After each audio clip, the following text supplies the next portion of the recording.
AP రాజకీయాలు ఆసక్తికరంగా మారుతున్నాయి. వైసీపీ ముఖ్య నేతలు పార్టీ వీడుతున్నారు. ఇంకా కొందరు సీనియర్లు కూటమి నేతలతో టచ్ లో ఉన్నారు. జగన్ ప్రభుత్వంలో మంత్రిగా పనిచేసిన జోగి రమేష్ పార్టీ వీడుతున్నారనే ప్రచారం జోరుగా సాగుతుంది. కూటమి నేతలతో కలిసి ఆయన తాజాగా ర్యాలీలో పాల్గొనడం, కొంతకాలంగా వైసీపీ వ్యవహారాలకు దూరంగా ఉంటున్నారు.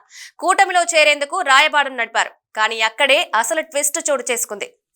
వైసీపీని వీడేందుకు జోగి రమేష్ సిద్ధమైనట్లు తెలుస్తోంది.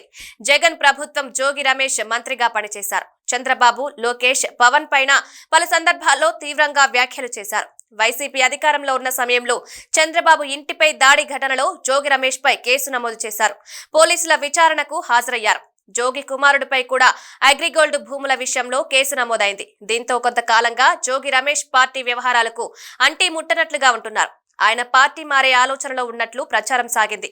కాగా తాజాగా టీడీపీ నేతలతో జోగి రమేష్ కనిపించడంతో పార్టీ మార్పు ప్రచారం మొదలైంది. నూజివీడు బస్టాండ్ సెంటర్ లో గౌతు లచ్చన్న విగ్రహావిష్కరణ కార్యక్రమం జరిగింది. ఈ విగ్రహాన్ని మంత్రి పార్థసారథి, పలాస ఎమ్మెల్యే గౌతు శిరీష కలిసి ప్రారంభించారు. ఇందులో పాల్గొన్న జోగి రమేష్ ఆ సమయంలో జరిగిన ర్యాలీకి హాజరయ్యారు. కొంతకాలంగా జోగి రమేష్ పార్టీ మారుతున్నారనే ప్రచారం సాగుతున్నా ఆయన ఖండించలేదు. ఇప్పుడు టీడీపీ ర్యాలీలో కనిపించడంతో ఇక పార్టీ మార్పు ఖాయమనే అంచనాలు మొదలయ్యాయి. వైసీపీ అధికారంలో ఉన్నప్పుడు దూకుడుగా వ్యవహరించారు జోగి రమేష్. చంద్రబాబుతో పాటు పవన్లపై విరుచుకుపడేవారు. ఇప్పుడు వైసీపీ అధికారం కోల్పోవడంతో ఇబ్బందుల్లో పడ్డారు. అందుకే టీడీపీలో చేరడానికి సిద్ధపడ్డారు. కానీ టీడీపీ నుంచి అంత సానుకూలత రావడం లేదు. అయితే ఈ రోజు నూజివీడులో జరిగిన కార్యక్రమంలో పాల్గొన్నారు రమేష్. మంత్రి కొలుసు పార్థసారథి, గౌతు లచ్చన్న విగ్రహావిష్కరణలో పాల్గొన్నారు.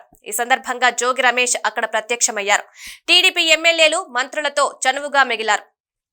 దీంతో జోగి రమేష్ టీడీపీలో చేరిక ఖాయమైనట్లు ప్రచారం నడుస్తోంది. దీనికి సంబంధించి 1-2 రోజుల్లో స్పష్టత రానుంది. చంద్రబాబు సమక్షంలో జోగి రమేష్ టీడీపీలో చేరే ఛాన్స్ కనిపిస్తోంది. అయితే గౌతు లచ్చన్న విగ్రహావిష్కరణకు రాజకీయాలకు సంబంధం లేదని జోగి రమేష్ మద్దతుదారులు చెప్తున్నారు. ఇదే సమయంలో చంద్రబాబు, పవన్ పైన గతంలో తీవ్ర వ్యాఖ్యలు చేసిన జోగికి కూటమిలోకి అవకాశం ఉండదని టీడీపీ నేతలు చెప్తున్నారు.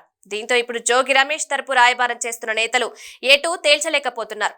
మరి జోగి రమేష్ పార్టీ మార్పు పైన స్పందిస్తేనే స్పష్టత వచ్చే అవకాశం ఉంది. అయితే జోగితో వేదిక పంచుకోవడంపై టీడీపీ నేతలపై మంత్రి లోకేష్ ఫైర్ అయినట్టు తెలుస్తోంది.